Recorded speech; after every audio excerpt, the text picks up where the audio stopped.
¿Sabías que un imperio puede derrumbarse no por la fuerza de un ejército, sino por el peso de una idea, por una historia susurrada de generación en generación, hasta que se vuelve tan real como la piedra de sus templos? Imagina un mundo sin el ruido del tráfico, sin la luz azul de las pantallas, pero con una conexión tan profunda con el cosmos que el vuelo de un pájaro o el color del cielo podían predecir la fortuna de millones.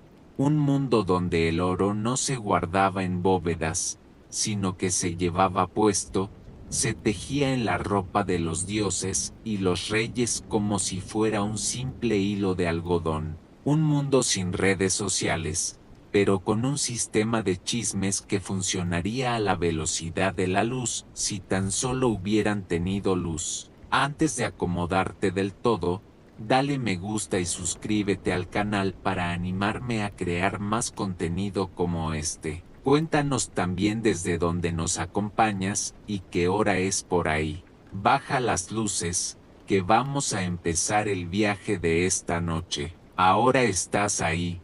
En el año 1519, el aire es delgado y fresco, y huele a tierra húmeda, a flores exóticas y al humo dulce del incienso de copal que se eleva desde 1000 braseros. Te encuentras en el corazón palpitante del Imperio Azteca, la gran ciudad de Tenochtitlán. No es una ciudad de piedra gris y calles polvorientas. Es una joya flotante, una metrópolis construida sobre un lago, más grande y posiblemente más limpia que cualquier ciudad europea de la época. Sus pirámides escalonadas no son ruinas silenciosas, están pintadas de colores vibrantes, rojo sangre, azul turquesa, blanco deslumbrante, y en su cima, los fuegos ceremoniales nunca se extinguen. Ves a la gente moviéndose por los amplios canales en canoas, un sistema de transporte tan eficiente que haría sonrojar a los gondoleros de Venecia.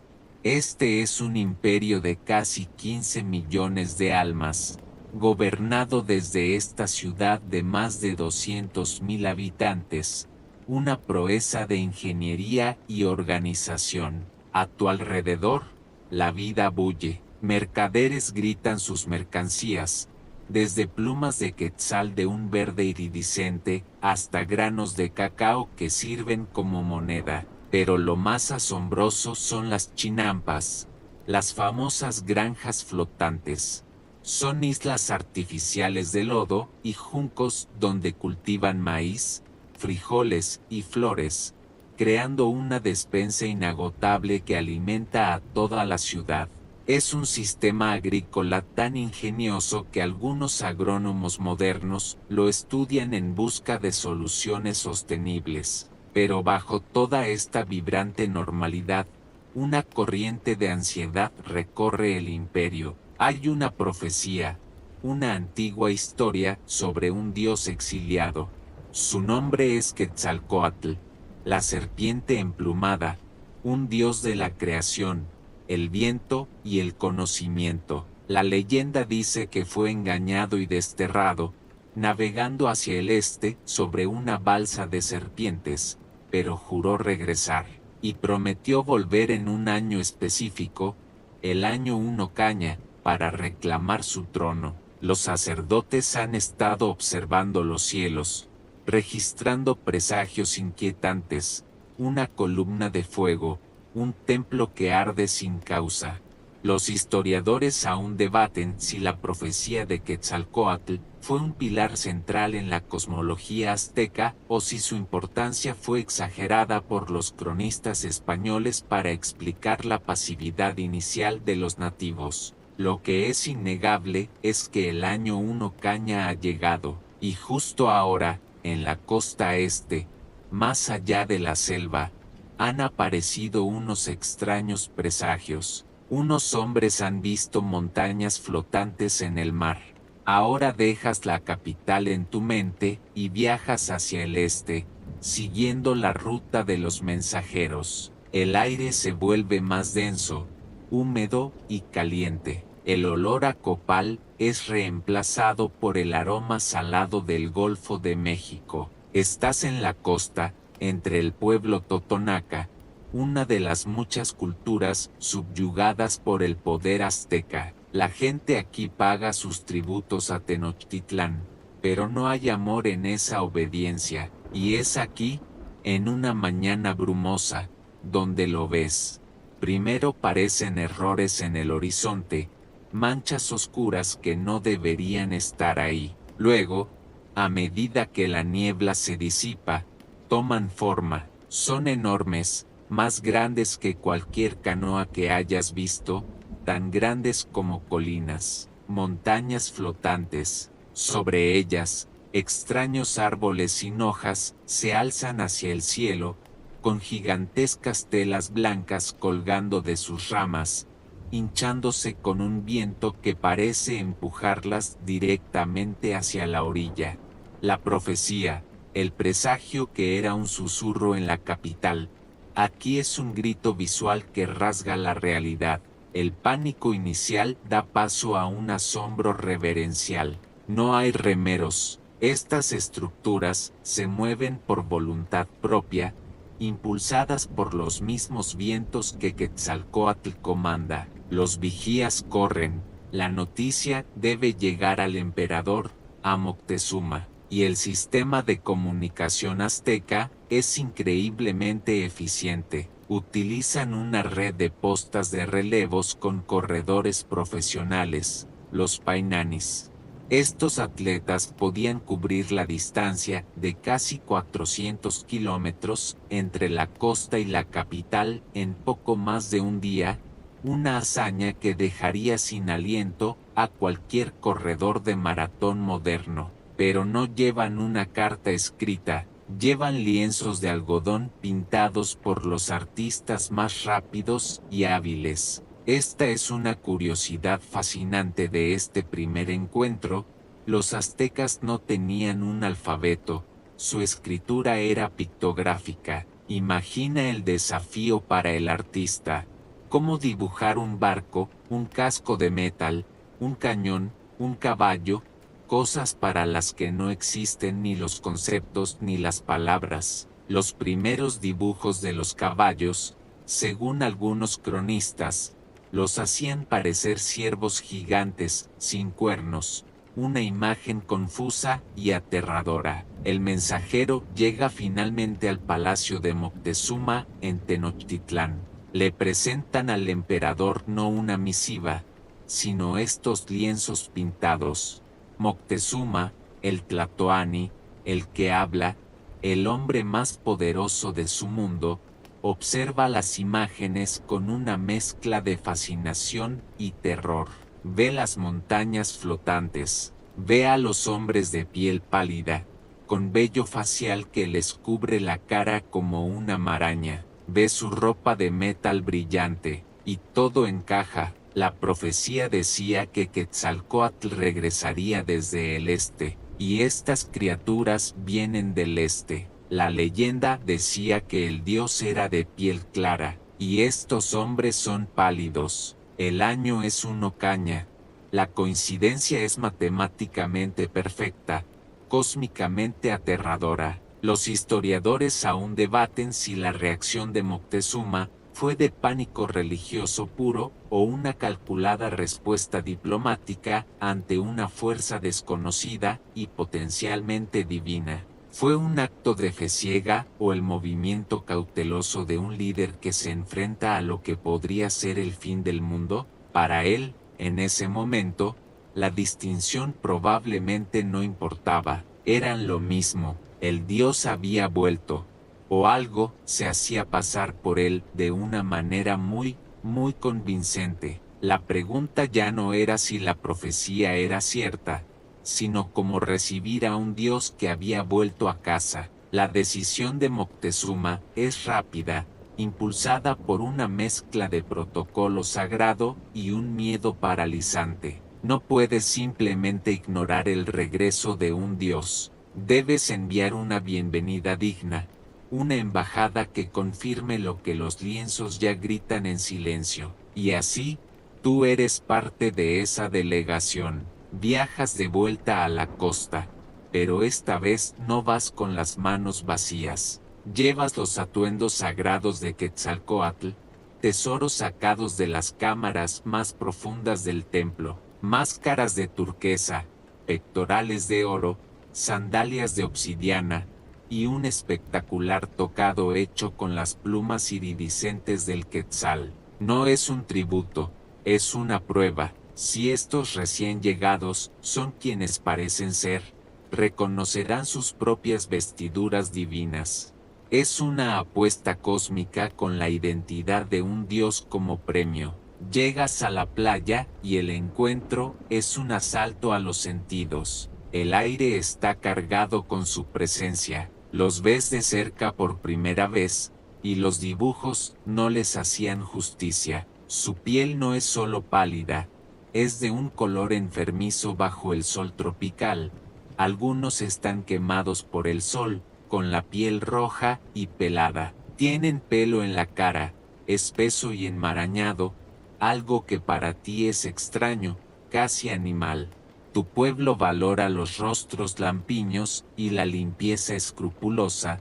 La gente se baña a diario y usa flores como desodorante. Estos hombres, en cambio, traen consigo un olor agrio, un aroma a lana húmeda, a sudor rancio y a metal que no has olido jamás. Es un olor denso y pesado, el olor de un largo viaje sin baños. Y luego están las bestias, las criaturas que los pintores dibujaron como ciervos gigantes. Son mucho más imponentes en la realidad.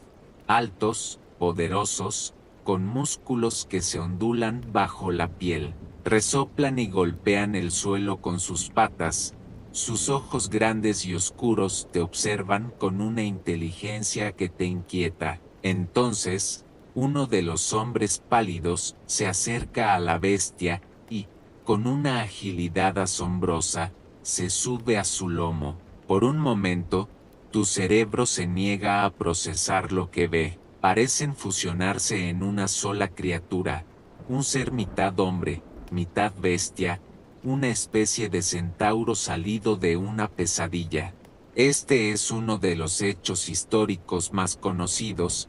La introducción del caballo en las Américas fue un arma psicológica tan potente como cualquier cañón. No existía un animal domesticado de ese tamaño y fuerza, y la visión de un hombre cabalgando era completamente alienante. Le presentas los regalos al que parece ser su líder, un hombre de mirada intensa y barba oscura llamado Hernán Cortés. Él acepta los tesoros, pero no con la reverencia que esperarías de un dios reconociendo sus pertenencias. Su mirada es calculadora, sus dedos pesan el oro con una avidez que te parece extrañamente humana. No hay reconocimiento divino, solo una apreciación material. Los historiadores aún debaten si los aztecas realmente creyeron que el jinete y el caballo eran un solo ser mitológico, o si esta fue una forma poética de describir su asombro ante la caballería, una táctica de guerra completamente ajena a su mundo. Pero para ti, en ese momento, la evidencia es abrumadora y confusa. Parecen dioses por su poder y su llegada, pero huelen y actúan como hombres. Esta contradicción es la semilla de la catástrofe que está por venir. Tú observas al líder de los recién llegados, a Cortés. Él no ve un objeto sagrado. Lo que sostiene en sus manos es un enorme disco de oro macizo, del tamaño de la rueda de una carreta, grabado con los símbolos del calendario azteca. El sol hecho metal. Pesa tanto que un hombre apenas puede sostenerlo. Brilla con una intensidad que casi duele mirar, reflejando el sol tropical en los rostros codiciosos de sus hombres. Un murmullo recorre las filas de los soldados españoles, un sonido bajo y gutural, una mezcla de incredulidad y deseo puro. Junto al disco de oro, yace su contraparte, un disco de plata igualmente grande representando a la luna. Estos no son meros adornos, son una declaración. Es la estrategia de Moctezuma en acción, una demostración de poderío, un mensaje sin palabras que dice: mira mi riqueza, soy el señor de una tierra donde el sol y la luna se forjan en metal. Soy demasiado poderoso para ser desafiado, así que toma estos símbolos de mi grandeza y márchate en paz. Es una lógica impecable en el mundo de la diplomacia mesoamericana, donde los regalos opulentos establecen jerarquías y demuestran una capacidad abrumadora. Pero aquí, en esta playa, entre dos mundos que no se comprenden, la lógica se invierte. El mensaje recibido es exactamente el contrario. No oyen soy demasiado poderoso, oyen tengo mucho más de esto. Para estos hombres, que han arriesgado todo en un viaje a través del océano, que han dejado atrás deudas y una vida sin futuro, esto no es un elemento disuasorio, es la confirmación definitiva de que han llegado al lugar correcto. Es el mapa del tesoro y el tesoro en sí, todo en uno. La curiosidad excéntrica aquí es el choque de valores.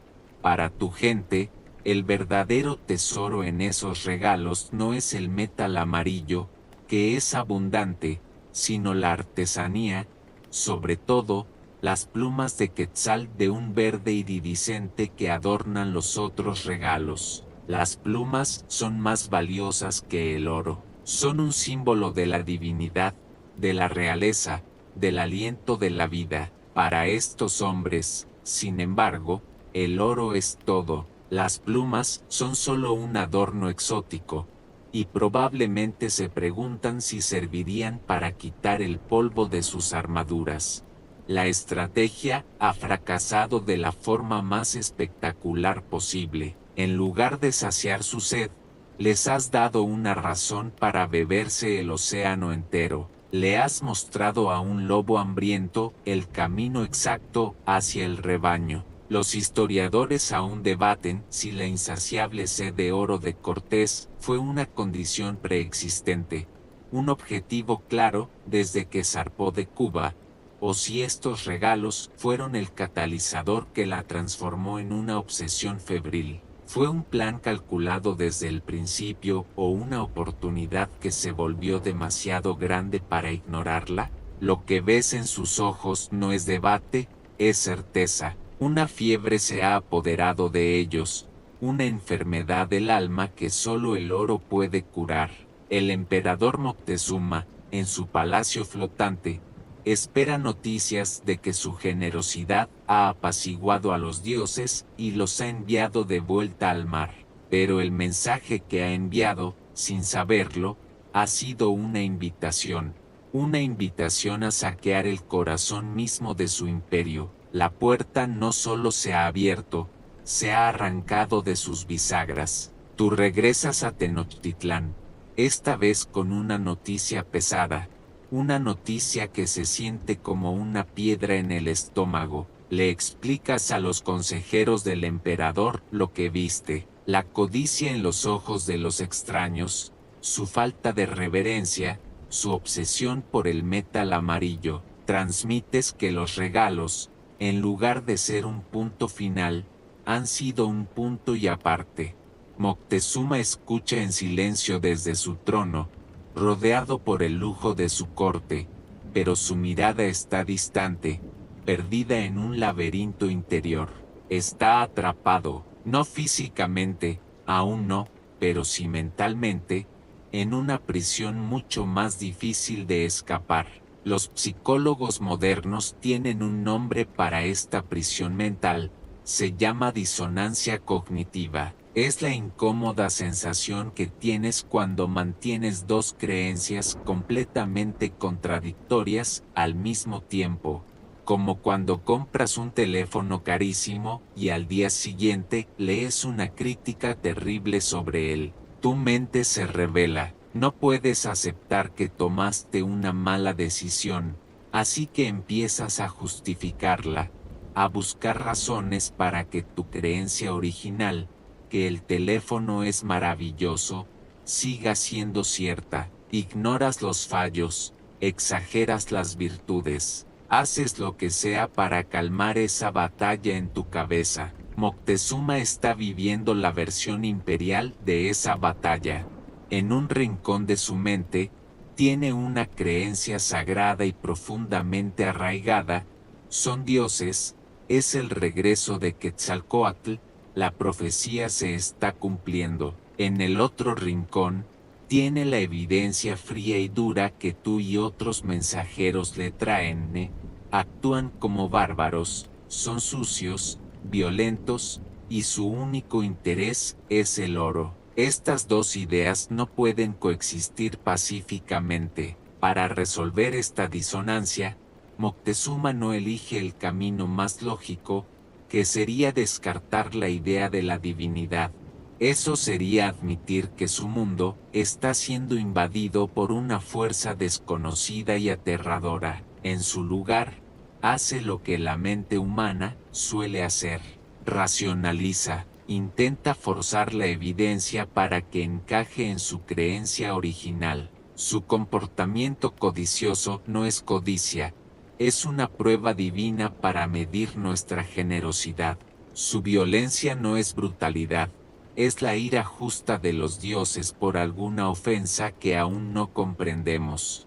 Su apariencia humana es solo un disfraz que los dioses han elegido para caminar entre nosotros. Esta parálisis mental se traduce en una de las decisiones más desconcertantes de la historia. En lugar de movilizar a su formidable ejército, Moctezuma redobla su estrategia fallida. Envía más regalos, más oro, más plata, más plumas. Y aquí viene una curiosidad histórica excéntrica: no solo envía tesoros, también envía a sus mejores hechiceros y magos. Su misión no es militar, es sobrenatural. Deben usar sus encantamientos para detener a los españoles, para nublar sus mentes, para hacer que su comida sepa a tierra y se enfermen, para crear ilusiones que los hagan retroceder. Es un acto de desesperación que muestra cuán profundamente está sumergido en una visión cosmológica del problema, en lugar de una militar. Los historiadores aún debaten si la inacción de Moctezuma fue un síntoma de una depresión profunda y paralizante, un colapso nervioso ante la enormidad del suceso, o si fue una estrategia política deliberadamente pasiva, esperando que los españoles se autodestruyeran o revelaran su verdadera naturaleza sin forzar un conflicto directo. Pero los encantamientos fracasan, los regalos solo avivan más el fuego. Y ahora, la noticia llega como un trueno sordo a la capital: los hombres pálidos y sus bestias han dejado la costa, han comenzado a marchar tierra adentro, directamente hacia aquí. La noticia no solo llega, la sientes, como una vibración en la tierra, una onda de choque que viaja desde la costa. Los hombres pálidos se mueven. Ahora mismo, mientras Moctezuma se debate en su prisión mental, tú puedes ver a Cortés y sus hombres avanzando. No marchan a través de un territorio unificado y leal. Marchan a través de las grietas de un imperio. El imperio azteca no es un monolito de lealtad inquebrantable. Es un mosaico de pueblos y ciudades-estado, pegados entre sí con el pegamento del miedo y el tributo forzado. Cada año, las ciudades conquistadas deben enviar un flujo constante de bienes a Tenochtitlán: maíz, algodón, cerámica, oro, y algo mucho más preciado: gente joven para los sacrificios. Es un sistema brutalmente eficaz, pero genera un resentimiento profundo y latente que burbujea justo debajo de la superficie. Cortés, con una astucia política que supera con creces su fuerza militar, ve estas grietas de inmediato, entiende que su pequeña fuerza de 500 hombres no es nada contra un imperio de millones, pero un imperio dividido contra sí mismo. Eso es otra historia. Su primer movimiento es una obra maestra de la manipulación. Al llegar a Zempoala, la capital de los totonacas, se presenta no como un conquistador, sino como un libertador. Escucha sus quejas contra los recaudadores de impuestos aztecas, quienes, por cierto, llegan justo en ese momento para exigir su tributo. En un acto de audacia teatral, Cortés convence a los totonacas de que arresten a los recaudadores. Es un punto de no retorno. Los totonacas han desafiado abiertamente a sus amos. Ahora, su única esperanza de supervivencia es aliarse con estos extraños. Cortés no ha disparado un solo tiro, pero ya ha reclutado a miles de aliados que conocen el terreno, que tienen sus propias redes de espionaje, lo más importante, que odian a los aztecas con una pasión ardiente. Antes de marchar tierra adentro, Cortés realiza uno de los actos más famosos y a menudo malinterpretados de la historia. Ordena a sus hombres que desmantelen y hundan sus propios barcos.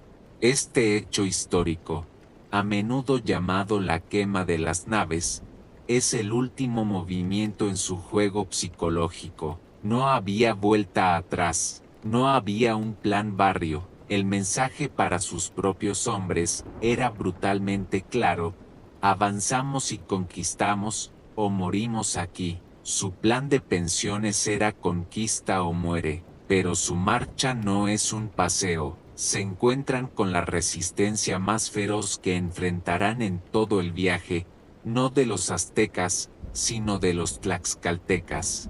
La República de Tlaxcala era un estado independiente y enemigo acérrimo de los aztecas, que habían resistido el dominio mexica durante generaciones. Tras varias batallas sangrientas en las que los españoles estuvieron a punto de ser aniquilados, la tecnología superior de los europeos y su tenacidad finalmente convencen a los tlaxcaltecas de que una alianza sería más beneficiosa. Los historiadores aún debaten si los líderes indígenas vieron a los españoles como meras herramientas temporales para derrocar a los aztecas, planeando deshacerse de ellos después, o si realmente subestimaron la ambición y la amenaza a largo plazo que representaban los europeos. El resultado es que ahora, el pequeño contingente español se ha transformado. Ya no son 500 hombres, son un ejército de miles y miles de guerreros nativos, los más feroces de la región, marchando junto a ellos. El arma silenciosa de Cortés no era la pólvora, sino el resentimiento, y ahora apuntaba directamente al corazón del imperio. Y entonces, ¿la ves? La calzada se extiende frente a ti, una maravilla de la ingeniería, ancha, recta y sólida, cortando las aguas azules del lago Texcoco. A lo lejos, flotando sobre el agua como un espejismo, está Tenochtitlán. Ninguna crónica, ningún lienzo pintado te había preparado para esto. Las ciudades de Europa son un laberinto de calles estrechas, sucias y oscuras. Esto es lo opuesto, es una ciudad de luz y agua, con edificios encalados que brillan con un blanco deslumbrante bajo el sol. Las grandes pirámides se elevan hacia el cielo, sus colores vibrantes visibles a kilómetros de distancia. Ves el movimiento constante de miles de canoas en los canales que sirven de calles, el verdor de los jardines en las azoteas y el orden casi sobrenatural de todo. Es una ciudad soñada, una visión que hace que los hombres a tu alrededor, curtidos veteranos de guerra, se queden en silencio, boquiabiertos. En la entrada de la ciudad, se produce el encuentro más esperado. El emperador Moctezuma sale a recibirlos. No camina, es transportado en una litera exquisitamente decorada, cubierta por un dosel de plumas de quetzal. Va vestido con ropas de un algodón finísimo, adornado con oro y joyas. Sus sandalias tienen suelas de oro macizo. Cuando desciende, sus sirvientes extienden mantas en el suelo para que sus pies sagrados no toquen la tierra. Nadie puede mirarlo directamente a los ojos. Es la encarnación de un dios en la tierra. Cortés, torpe en su entusiasmo, intenta darle un abrazo al estilo europeo, un gesto de igualdad y camaradería. Inmediatamente, los señores aztecas que acompañan a Moctezuma lo detienen, horrorizados. Tocar al emperador es el tabú definitivo. Este es el primer contacto físico, y es un resumen perfecto de los dos mundos, uno de formalidad jerárquica y divina, el otro de pragmatismo directo y contacto físico. Son conducidos a sus aposentos, y la generosidad de Moctezuma es asombrosa. No los aloja en cualquier lugar, sino en el palacio de su propio padre, el antiguo emperador Axayácatl. Es un complejo enorme, con cientos de habitaciones, patios llenos de flores y fuentes. Es lo suficientemente grande como para albergar a todo el contingente español y a varios miles de sus aliados tlaxcaltecas. Pero tan pronto como se instalan, los españoles revelan su verdadera naturaleza. Colocan sus cañones, apuntando a las entradas principales. Establecen guardias, convierten el palacio en una fortaleza. Son los invitados más amables y mejor armados que la ciudad haya visto jamás. Como una curiosidad excéntrica, el palacio está cerca del famoso zoológico de Moctezuma, una vasta colección de casi todos los animales del imperio y más allá, y de su aviario, que albergaba miles de aves exóticas. Por la noche, los españoles escuchan los rugidos de los jaguares y los gritos de los monos, sonidos de un mundo nuevo y salvaje que ahora acecha justo fuera de los muros de su jaula autoimpuesta.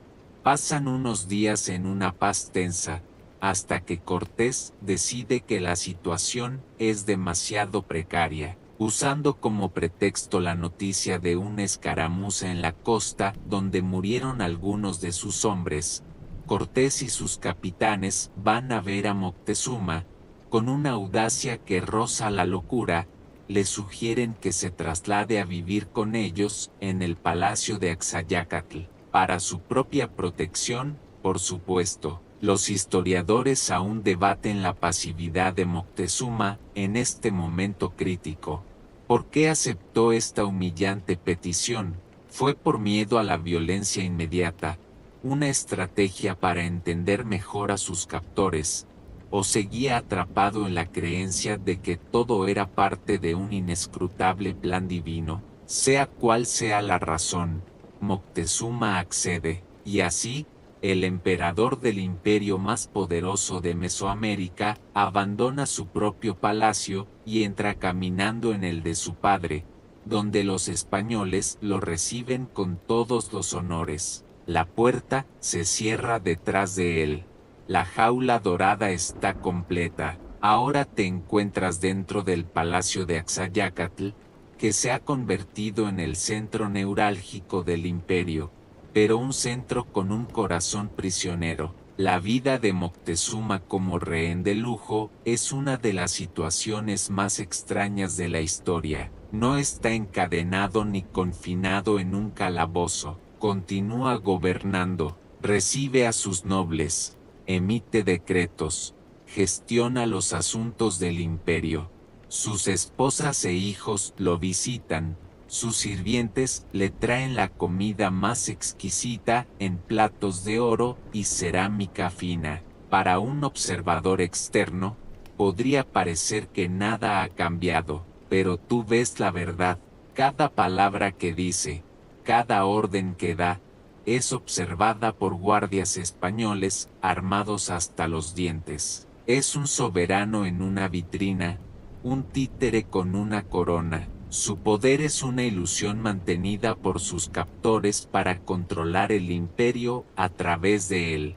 Aquí es donde su mente se convierte en el campo de batalla más importante. Si la disonancia cognitiva lo paralizó antes, ahora el sesgo de confirmación se convierte en su mecanismo de supervivencia mental. El sesgo de confirmación es la tendencia de nuestro cerebro a buscar, interpretar y recordar información de una manera que confirma nuestras creencias preexistentes. Es como si usaras un filtro de Instagram para la realidad, uno que solo deja pasar lo que quieres ver.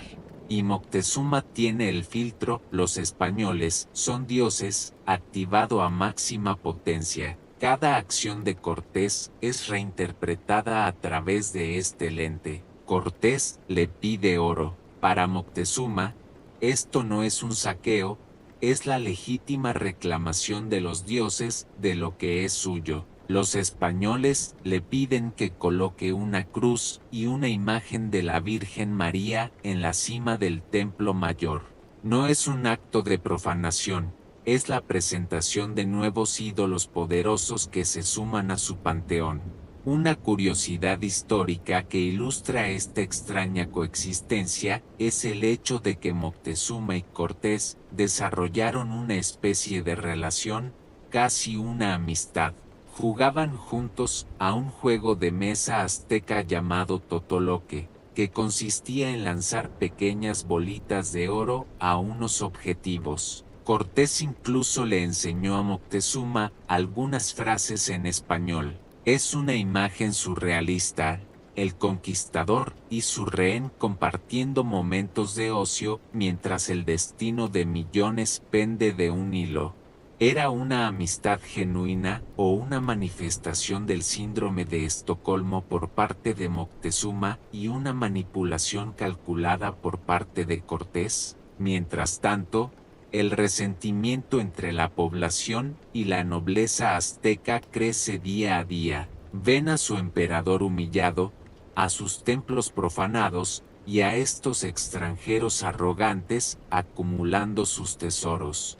El hermano de Moctezuma, Cuitláhuac, un líder guerrero mucho más pragmático y belicoso, le advierte que está cometiendo un error fatal, que estos no son dioses, sino enemigos mortales. Los historiadores aún debaten hasta qué punto Moctezuma creía realmente en la divinidad de los españoles al final de su cautiverio. Algunos sostienen que mantuvo la creencia hasta el final como una forma de dar sentido a una situación insoportable. Otros argumentan que se dio cuenta de su error pero se sintió impotente, atrapado entre su propio pueblo que comenzaba a verlo como un traidor y los españoles que lo usaban como escudo humano. Su sesgo de confirmación había construido los barrotes de su jaula mental, y ahora no sabía cómo encontrar la llave. La tensión en la ciudad es palpable,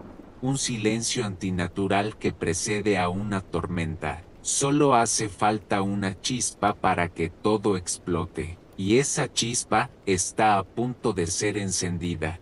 La tensión en la ciudad está a punto de romperse, y lo hace de la manera más brutal posible. Cortés recibe noticias de que una nueva expedición española, mucho más grande que la suya y liderada por Pánfilo de Narváez, ha desembarcado en la costa. Su misión no es ayudarlo, sino arrestarlo por insubordinación. Cortés se encuentra en una posición increíblemente precaria, atrapado entre un imperio que podría rebelarse en cualquier momento y un ejército español que viene a por él. Toma una decisión arriesgada, deja a uno de sus capitanes, Pedro de Alvarado, al mando de la guarnición en Tenochtitlán con unos 120 hombres, y él marcha con el resto de sus fuerzas para enfrentarse a Narváez. Es un cálculo peligroso, Dejar una fuerza tan pequeña en el corazón de una metrópolis de 200.000 habitantes, y deja al mando al hombre equivocado, Pedro de Alvarado, a quien los aztecas apodaban Tonatiuh, el Sol, por su cabello rubio y su apariencia imponente, no tiene la sutileza ni la astucia política de Cortés. Es un soldado impulsivo, paranoico y brutal. Mientras Cortés está fuera, se acerca la celebración de Toxcatl, una de las festividades religiosas más importantes del calendario azteca, dedicada al dios Tezcatlipoca, el espejo humeante. La nobleza azteca pide permiso a Alvarado para celebrar la ceremonia en el patio del Templo Mayor.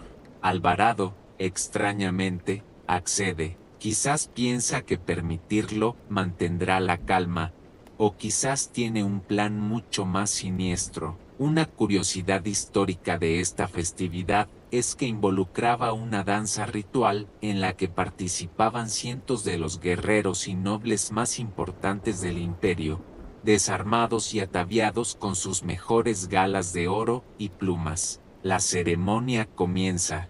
El patio del Templo Mayor está lleno de gente. Los tambores retumban, creando un ritmo hipnótico. Los nobles y guerreros, la flor innata de la élite mexica, danzan en círculos, sus cuerpos brillando con sudor y oro bajo el sol. Es un momento de profunda conexión espiritual, un ritual que ha mantenido el equilibrio del cosmos durante generaciones. Y es entonces cuando Alvarado da la orden. Los españoles, que habían rodeado el patio con el pretexto de observar la ceremonia, cierran las salidas, desenvainan sus espadas de acero toledano, levantan sus picas y alabardas, y cargan contra la multitud desarmada. Lo que sigue no es una batalla, es una masacre. Los tambores son silenciados por los gritos. Los cuerpos caen unos sobre otros. La sangre corre por las escaleras del templo, tiñendo de rojo el patio sagrado. Los españoles matan sin piedad, apuñalando, cortando, masacrando a los líderes de un imperio en pleno ritual religioso. Los historiadores aún debaten las motivaciones de Alvarado. Fue un ataque preventivo, basado en el temor quizás alimentado por sus aliados tlaxcaltecas de que la ceremonia era una tapadera para una rebelión, o fue un acto de pura codicia, una oportunidad para masacrar a los nobles y robar el oro que llevaban puesto. Muchos cronistas, incluido el propio Bernal Díaz del Castillo, que estaba allí, sugieren que fue una mezcla de ambas. Una paranoia alimentada por el deseo de un botín fácil. Sea cual sea la razón, la matanza del Templo Mayor es el punto de no retorno definitivo. Cualquier ilusión sobre la naturaleza divina de los españoles se evapora en un charco de sangre. El hechizo se rompe, el miedo reverencial se transforma en una furia pura y ardiente. El sonido de la masacre se extiende por toda la ciudad, y de cada casa, de cada canal, surge un rugido, el rugido de un imperio que finalmente ha despertado.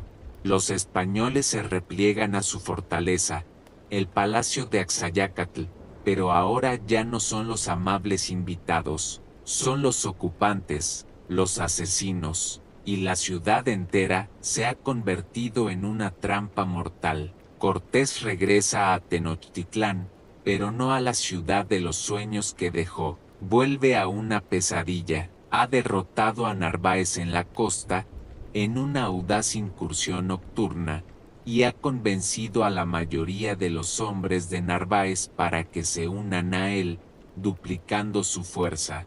Pero al acercarse a la capital, el silencio es lo primero que lo golpea. No hay mercados bulliciosos, no hay canoas llenas de flores. El aire está cargado de una tensión que puedes oler, una mezcla de humo y rabia. Cuando cruza la calzada y entra en el palacio de Axayácatl, encuentra a sus hombres asediados, hambrientos y aterrorizados. La ciudad ya no es su anfitriona, es su carcelera.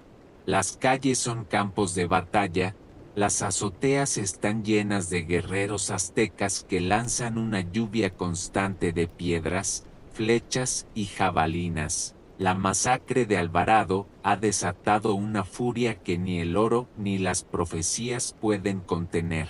En un acto desesperado, Cortés obliga a Moctezuma a subir a la azotea del palacio para hablar con su pueblo. Tú lo ves aparecer, una figura patética, ya no un dios rey, sino un prisionero vestido con galas imperiales.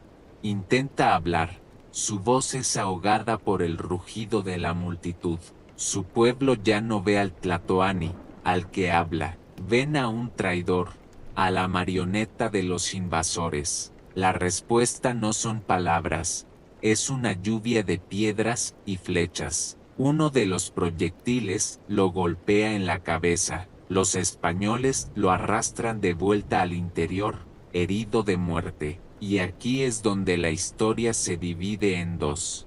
La versión española dice que Moctezuma murió a causa de sus heridas, negándose a comer y a recibir tratamiento, sumido en la depresión por el rechazo de su gente. La versión azteca, sin embargo, cuenta una historia más oscura, que una vez que Moctezuma dejó de ser útil como escudo humano, los propios españoles lo asesinaron dentro del palacio. Los historiadores aún debaten su verdadero final, un misterio más en la caída de su imperio.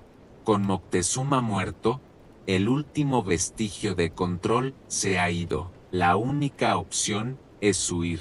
Planean una fuga desesperada en la oscuridad de la noche. Su curiosidad excéntrica es una proeza de la ingeniería de campo. Construyen un puente de madera portátil para poder cruzar los huecos de la calzada que los aztecas habían destruido. Cortés advierte a sus hombres que viajen ligeros, que dejen el oro, pero la fiebre del oro es una enfermedad difícil de curar. Muchos soldados, desafiando las órdenes, se llenan los bolsillos y las armaduras con lingotes y joyas. Su plan de jubilación de oro macizo ahora era un ancla de lujo. La noche elegida, el 30 de junio de 1520, es oscura y lluviosa, perfecta para ocultar su movimiento. Logran cruzar el primer hueco con su puente portátil, pero en el segundo, el puente se atasca en el lodo, y entonces, se oye un grito. Una mujer que recogía agua los ha visto. El grito es seguido por el sonido profundo y ominoso de los tambores de piel de serpiente del templo mayor y los estridentes silbidos de las caracolas. La ciudad despierta. En minutos, la calzada se convierte en un infierno. Miles de canoas de guerra aztecas pululan en el lago, lanzando flechas y lanzas. Guerreros trepan por los lados de la calzada, arrastrando a los soldados al agua. Los hombres sobrecargados de oro se hunden instantáneamente. El pánico se apodera de todos. Es una carnicería en la oscuridad, un caos de gritos en español y en náhuatl, el choque del acero contra las macanas con filos de obsidiana. Los que sobreviven son los que estaban al frente y los que tuvieron la suerte de cruzar antes de que el caos fuera total. Al amanecer, un puñado de supervivientes ensangrentados y exhaustos llega a la orilla del lago. Han perdido más de la mitad de sus hombres, miles de sus aliados tlaxcaltecas, y casi todo el tesoro. Es la noche triste. Para los aztecas, es una victoria gloriosa. Han expulsado a los invasores, han limpiado su ciudad. Pero esta victoria, celebrada en las calles ensangrentadas de Tenochtitlán, es una ilusión, porque uno de los hombres de Narváez que huyó esa noche, sin saberlo, había dejado atrás un regalo de despedida, un arma silenciosa e invisible que haría que la matanza de la noche triste pareciera un simple rasguño, mientras los aztecas celebran su victoria, limpiando los canales de los cuerpos de los invasores y sus caballos. Algo nuevo comienza a moverse por la ciudad. No hace ruido, no lleva armadura ni espada, viaja en el aliento de una persona a otra, en un toque, en una manta compartida. Es un polizón que llegó en los barcos españoles, un pasajero no invitado que sobrevivió a la noche triste. Es el virus de la viruela. Para los europeos, la viruela era una enfermedad conocida y temida, pero una que muchos habían padecido en la infancia y a la que habían desarrollado inmunidad. Era parte del tejido de la vida, una lotería mortal que dejaba cicatrices en los supervivientes. Pero aquí, en las Américas, no existe tal inmunidad. El continente ha estado aislado del viejo mundo durante miles de años, protegido por dos vastos océanos. Ese aislamiento que creó culturas únicas y magníficas, también creó una vulnerabilidad biológica catastrófica. La población del Nuevo Mundo es un campo seco esperando una chispa. Tú lo ves empezar. Primero, es solo un rumor. Gente que cae con una fiebre altísima, un dolor insoportable en los huesos. Los curanderos aztecas, con sus vastos conocimientos de herbolaria, prueban todos sus remedios. Nada funciona. Luego, aparece la erupción. No son simples granos. Son pústulas grandes y dolorosas que cubren todo el cuerpo, la cara, la boca, la garganta. El dolor es tan intenso que los enfermos no pueden moverse, no pueden comer.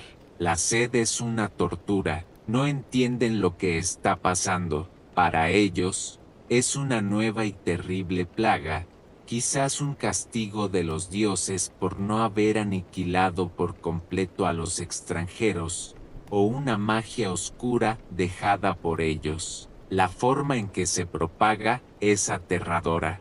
Cuidas a un familiar enfermo y, a los pocos días, tú también caes. La enfermedad se mueve a través de las familias, a través de los barrios, con una velocidad y una letalidad que desafían toda comprensión. Una curiosidad histórica terrible es que los propios hábitos comunitarios y la estructura social de los aztecas aceleraron la propagación. Vivían en complejos familiares muy unidos, compartiendo espacios y cuidando a sus enfermos con devoción. Estas virtudes sociales se convirtieron en vectores perfectos para el contagio. Es la ironía más cruel, su humanidad y su sentido de comunidad se convirtieron en sus peores enemigos. La ciudad de Tenochtitlán, con su alta densidad de población, se convierte en una incubadora perfecta para la epidemia. En cuestión de semanas, la vibrante metrópolis se transforma en un hospital al aire libre, y luego en una fosa común. La gente muere tan rápido que no hay tiempo ni gente sana para enterrar a los muertos. Los cuerpos se quedan en las casas, se apilan en las calles. El hedor de la muerte se mezcla con el humo del copal, un incienso que ahora se quema no para honrar a los dioses, sino para tratar de enmascarar la pestilencia. Los historiadores aún debaten la tasa exacta de mortalidad, pero las estimaciones más conservadoras sugieren que la viruela mató al menos al 40% de la población de Tenochtitlán en solo unas pocas semanas. Algunos estudios elevan la cifra mucho más. Imagina una ciudad donde casi la mitad de la gente que conoces, tu familia, tus amigos, los comerciantes del mercado, los sacerdotes de los templos, muere en un abrir y cerrar de ojos de una enfermedad horrible e incomprensible. La estructura social se desintegra. Los campos no se pueden cosechar porque no hay nadie para hacerlo. Los mercados se vacían. La fe se tambalea. ¿Qué dioses permitirían esto? El arma silenciosa no solo mata cuerpos, destruye la moral, el tejido mismo de la sociedad. Mientras Cortés y sus hombres se lamen las heridas en Tlaxcala, su aliado más poderoso está librando la verdadera guerra por ellos, aniquilando al enemigo desde adentro, sin disparar un solo tiro.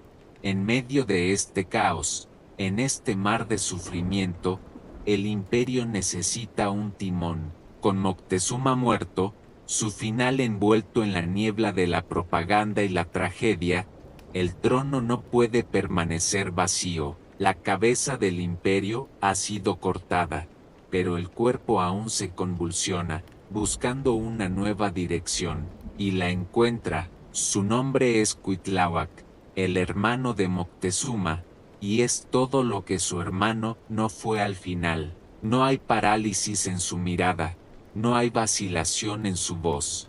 Es un hombre de guerra, pragmático, con la tierra bajo sus pies en lugar de la cabeza en las nubes proféticas. Es el líder que organizó la furiosa resistencia que expulsó a los españoles durante la Noche Triste. Él es el que siempre sospechó, el que advirtió, el que vio a los hombres, no a los dioses. Inmediatamente, Cuitláhuac comienza a actuar con una energía y una determinación que la ciudad no veía desde hacía meses.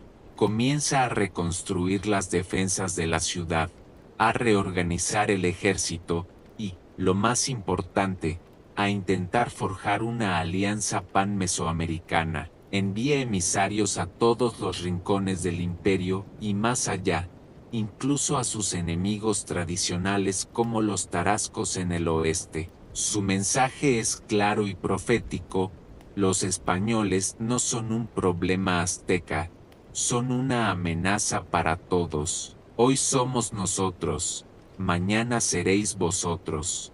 Les ofrece perdón por antiguas disputas, propone tratados, intenta unir a un mundo fracturado contra un enemigo común.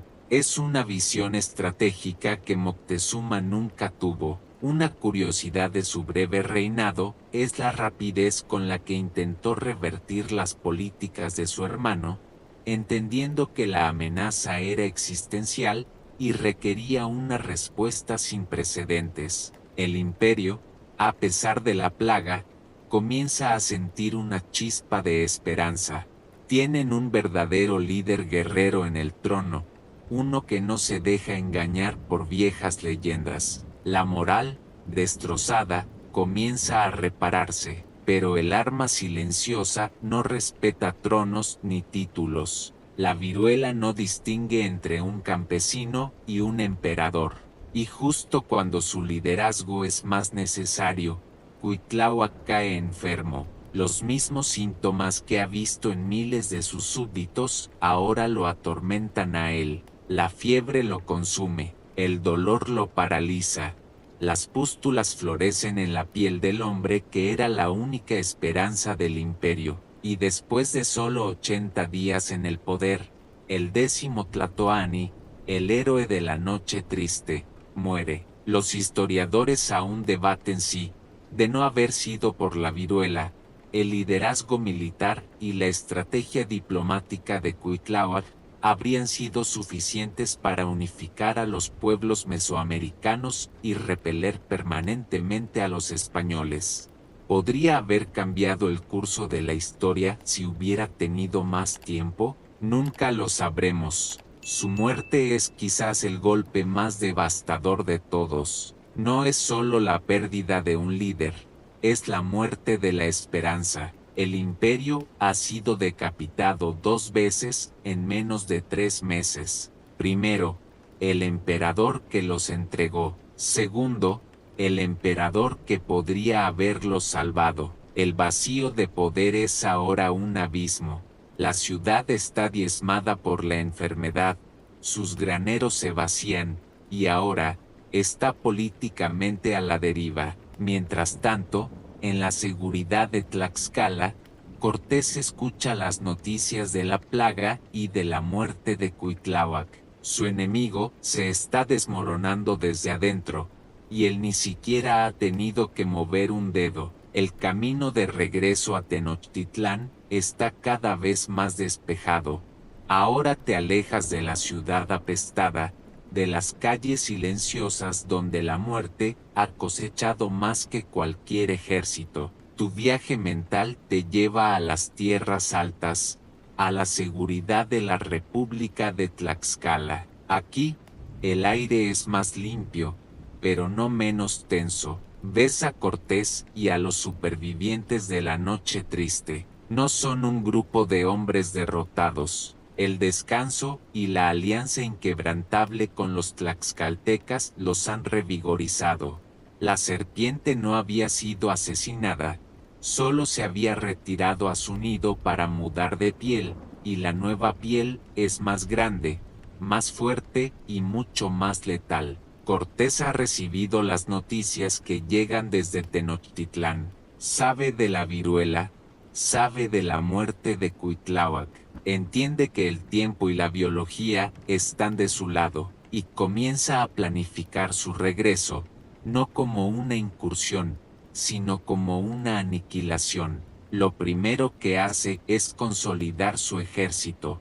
Ya no es un puñado de aventureros españoles con algunos aliados reacios, es una marea humana, decenas de miles de guerreros tlaxcaltecas, reforzados por contingentes de otros pueblos enemigos de los aztecas, se unen a su causa. Este es uno de los hechos históricos más importantes y a menudo minimizados de la conquista.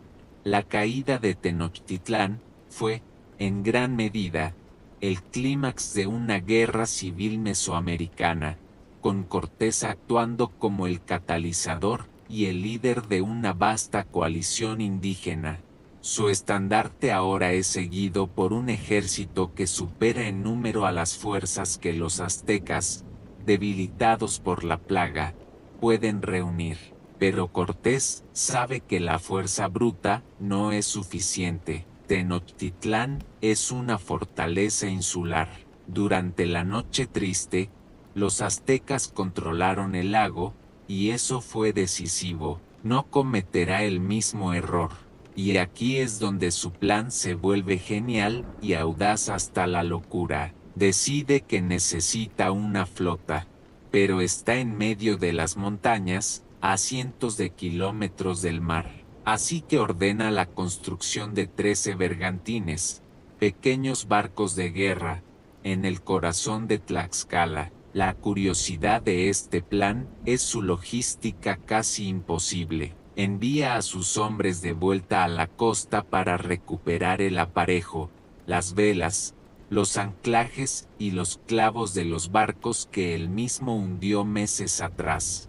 Mientras tanto, miles de carpinteros tlaxcaltecas, bajo la supervisión de un maestro constructor de barcos español, cortan la madera y construyen los cascos. Una vez terminados, los barcos son desmontados, pieza por pieza, y luego, miles de porteadores tlaxcaltecas cargan estas piezas sobre sus espaldas y las transportan a través de las montañas, en una procesión de más de 80 kilómetros, hasta las orillas del lago Texcoco. Es el servicio de paquetería más ambicioso y mortal de la historia. Los historiadores aún debaten si los líderes tlaxcaltecas entendieron plenamente la escala de la ambición de Cortés y lo que significaría su victoria final. Creían que estaban usando a los españoles como una herramienta desechable para finalmente derrotar a sus odiados enemigos, los mexicas, y luego consolidar su propio poder en la región, o se dieron cuenta, demasiado tarde, de que estaban ayudando a forjar las cadenas de un nuevo tipo de dominio, uno mucho más absoluto y extranjero. Sea cual sea su cálculo, el resultado es el mismo. La serpiente regresa. ¿La ves ahora?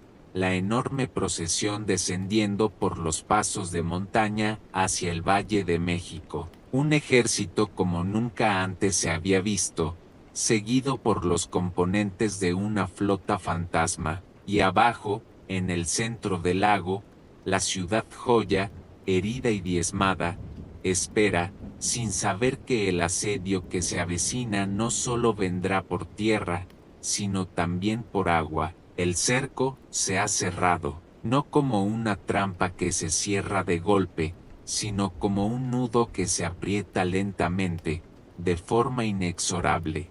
Desde las azoteas de Tenochtitlán, tú ves como el lazo se ciñe. En el lago, esos extraños barcos de guerra, los bergantines, patrullan día y noche. Son como lobos de madera que han invadido el estanque, haciendo que las miles de canoas aztecas, antes dueñas del agua, parezcan ahora frágiles juguetes. En las tres calzadas que conectan la ciudad con la tierra firme, los ejércitos de Cortés y sus aliados indígenas han establecido sus campamentos. Han cortado todas las arterias que alimentaban a la ciudad. Tenochtitlán es ahora oficialmente una isla, una prisión de agua y piedra. Comienza el asedio, un asedio que durará 90 largos días, y en el que las armas más letales no serán los cañones ni las espadas, serán el hambre y la sed.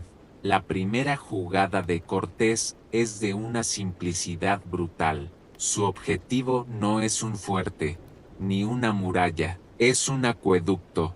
El acueducto de Chapultepec, una doble tubería de cerámica que serpentea sobre el lago para traer el agua dulce y potable de los manantiales del continente al corazón de la ciudad. Escuchas el estruendo cuando los españoles y sus aliados lo destruyen, y luego, un silencio aterrador. El flujo se detiene, el corazón líquido de la ciudad deja de latir. Al principio, no parece una catástrofe. Hay pozos, hay maneras de recoger agua de lluvia, pero el lago Texcoco es salobre. El agua de los pozos poco profundos que la gente excava desesperadamente es salada, fangosa. Beberla solo aumenta la sed, enferma el estómago. La sed se convierte en una obsesión, un fuego en la garganta que ninguna cantidad de agua salobre puede apagar. Luego, viene el hambre. Las chinampas, las ingeniosas granjas flotantes, siguen produciendo, pero no son suficientes para alimentar a una población asediada y a los guerreros que la defienden. Las reservas de maíz y frijoles en los graneros comienzan a disminuir a un ritmo alarmante. Las tortillas se vuelven más delgadas, más pequeñas, hasta que desaparecen. La comida se convierte en la única moneda que importa, y cuando se acaba la comida normal, la gente empieza a comer lo que sea. Aquí reside una curiosidad trágica del asedio.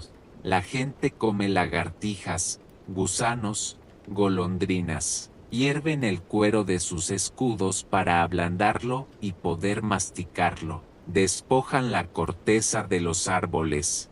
Algunos relatos mencionan que incluso comían el lodo blanco del fondo del lago, una sustancia sin nutrientes pero que llenaba el vacío doloroso del estómago. Esta guerra de desgaste es una estrategia psicológica brillante y despiadada. Cada día, los españoles avanzan un poco por las calzadas, combatiendo ferozmente, y cada noche, los guerreros aztecas, en un acto de increíble tenacidad, recuperan el terreno perdido. Pero cada día, la población dentro de la ciudad está un poco más débil, un poco más sedienta, un poco más hambrienta. Los cañones destruyen edificios, pero el hambre destruye la voluntad.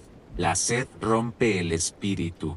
Los historiadores aún debaten si la táctica de Cortés de demoler cada edificio, a medida que avanzaba, era puramente una necesidad militar para negar cobertura a los defensores aztecas, o si también era una forma deliberada de guerra psicológica, borrando su mundo, su hogar, su historia, casa por casa, templo por templo, ante sus propios ojos. Estás atrapado en una ciudad que se está muriendo de adentro hacia afuera. El enemigo ya no está solo en las calzadas.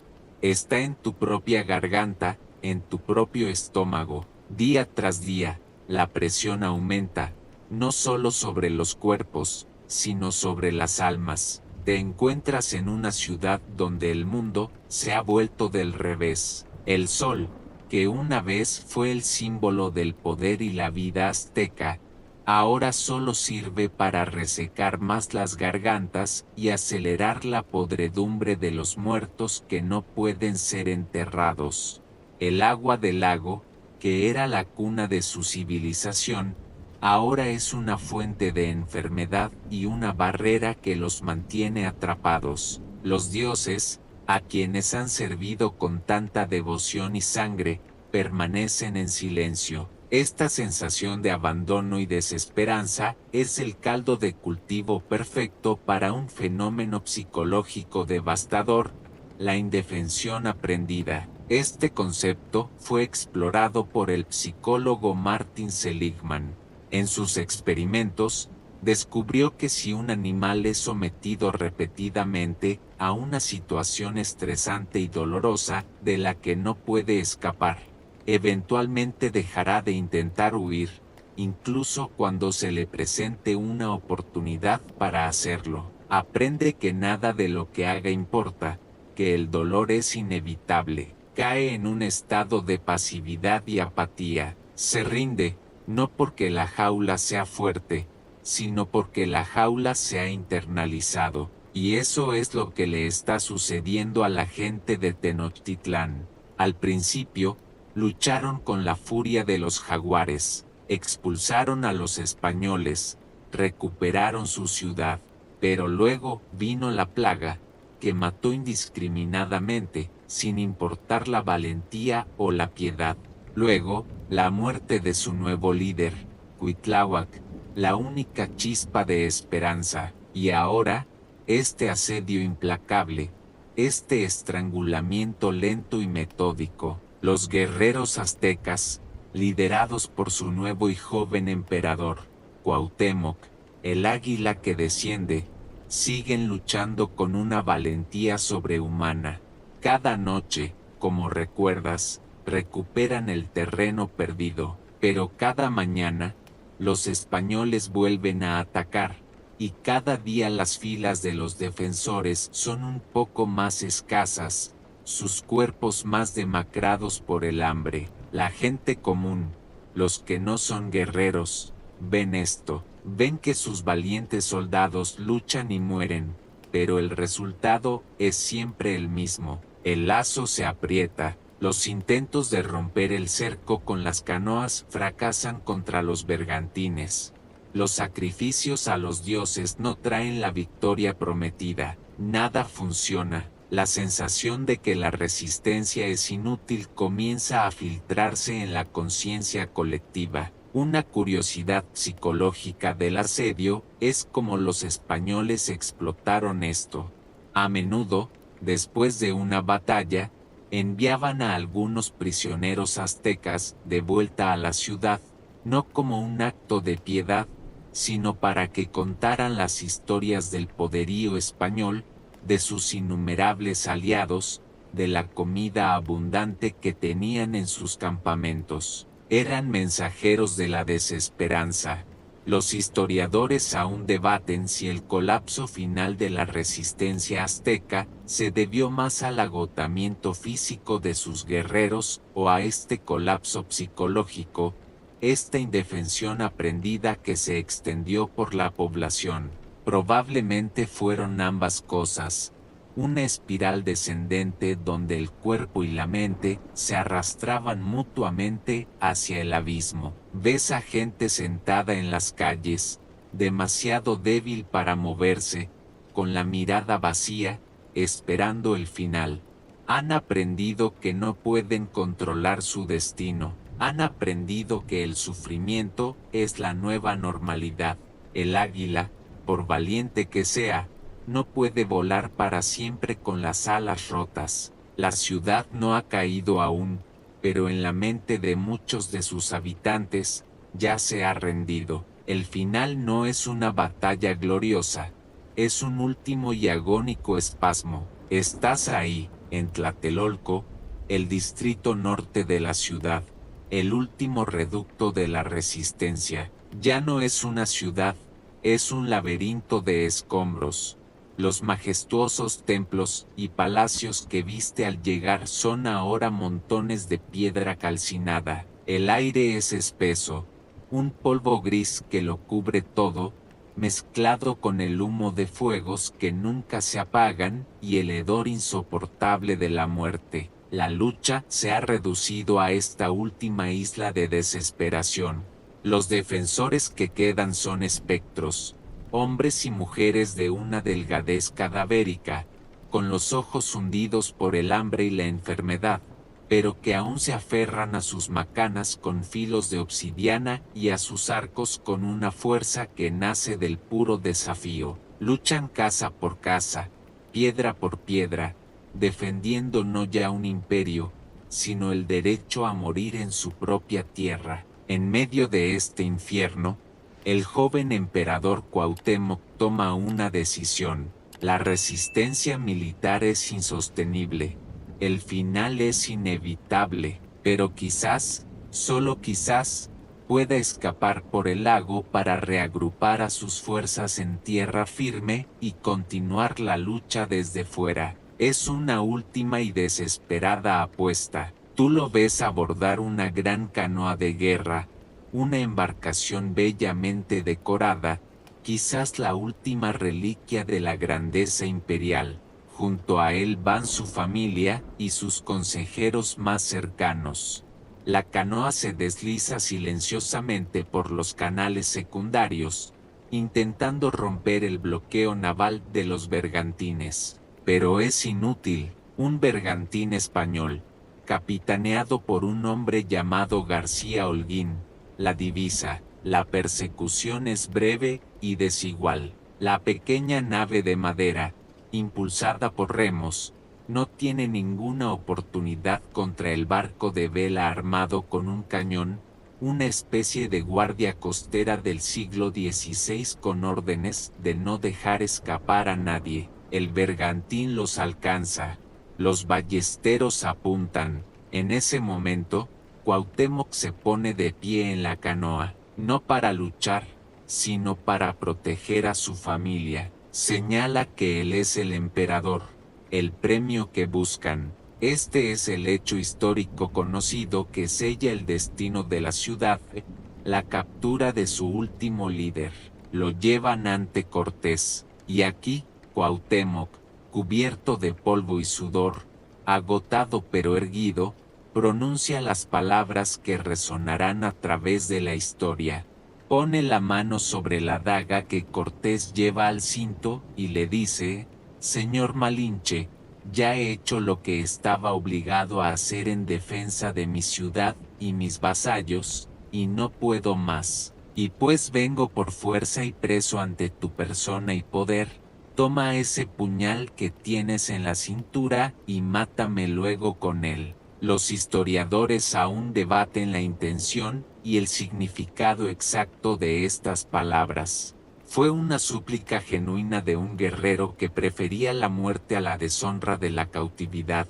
¿O fue un acto de desafío supremo, una manera de recordarle a Cortés que solo podía reclamar su cuerpo, pero no su espíritu? La respuesta se ha perdido en el tiempo. Pero en el instante en que Cuauhtémoc es capturado, el 13 de agosto de 1521, algo sucede. Un sonido se extingue, el ruido de la batalla, que ha sido la banda sonora de la ciudad durante 90 días, simplemente se detiene, y es reemplazado por un silencio abrumador, un silencio que no es de paz, sino de vacío, un silencio profundo, denso, roto solo por el llanto de los supervivientes. La ciudad de los canales, la joya del mundo, ha caído. El final no es una batalla gloriosa, es un último y agónico espasmo. Estás ahí, en Tlatelolco,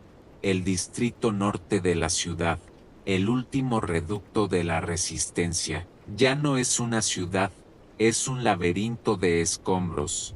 Los majestuosos templos y palacios que viste al llegar son ahora montones de piedra calcinada. El aire es espeso, un polvo gris que lo cubre todo, mezclado con el humo de fuegos que nunca se apagan y el hedor insoportable de la muerte. La lucha se ha reducido a esta última isla de desesperación.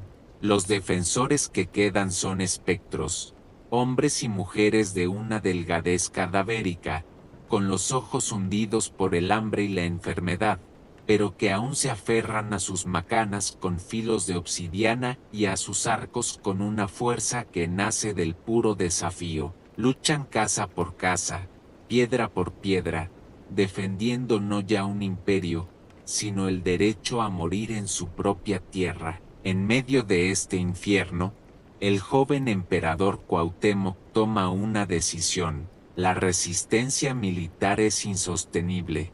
El final es inevitable, pero quizás, solo quizás, pueda escapar por el lago para reagrupar a sus fuerzas en tierra firme y continuar la lucha desde fuera. Es una última y desesperada apuesta. Tú lo ves abordar una gran canoa de guerra, una embarcación bellamente decorada, quizás la última reliquia de la grandeza imperial. Junto a él van su familia y sus consejeros más cercanos.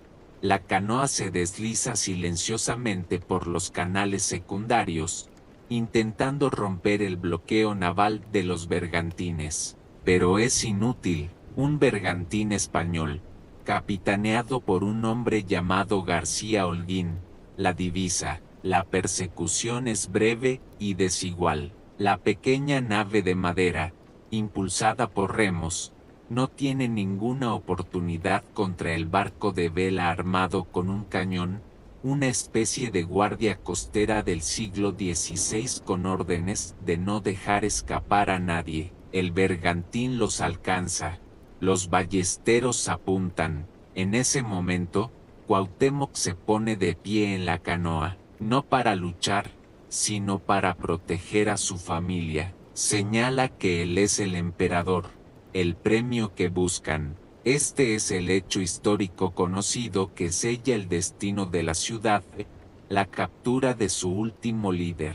Lo llevan ante Cortés, y aquí, Cuauhtémoc, cubierto de polvo y sudor, agotado pero erguido, pronuncia las palabras que resonarán a través de la historia. Pone la mano sobre la daga que Cortés lleva al cinto y le dice: «Señor Malinche, ya he hecho lo que estaba obligado a hacer en defensa de mi ciudad y mis vasallos, y no puedo más. Y pues vengo por fuerza y preso ante tu persona y poder. Toma ese puñal que tienes en la cintura y mátame luego con él». Los historiadores aún debaten la intención y el significado exacto de estas palabras. ¿Fue una súplica genuina de un guerrero que prefería la muerte a la deshonra de la cautividad?